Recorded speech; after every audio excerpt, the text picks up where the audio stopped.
If you're a dog owner, you've probably seen this behavior from time to time. Today's question for our pet vet on call: why do dogs sometimes cock their heads?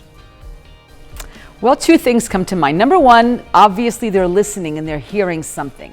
They might be hearing something odd or a frequency that's too high for us to hear. They might be exhibiting curiosity, or they might be displaying confusion. How many times have we listened to somebody who's not the brightest color in the crayon box and you literally go, huh?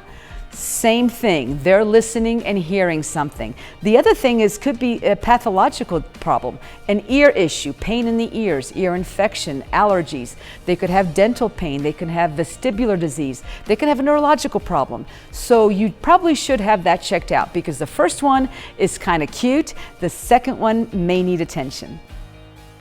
We invite questions from anyone. If you have a question, you just send it to petvet@koamtv.com. Dr. Eva Dudek from the Parsons Pet Hospital answers a different question or brings us a fun fact every Wednesday on KOAM News at 5. You can also find answers to previous questions on our website. All right, let's check out our picks of the litter for the week. From the Joplin Humane Society, we've chosen this Shepherd Mix puppy. He's a male named Carlos.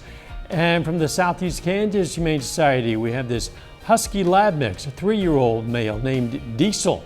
The society says he does great with other dogs, plays with kids, and Diesel is looking for a home with no cats. If you're looking for a pet, why not check out your local Humane Society? They always have lots of great pets to choose Diesel's among. great with family members, kids, just doesn't like Just the not cats. the cats. That's good to know before you bring him into the house. Absolutely.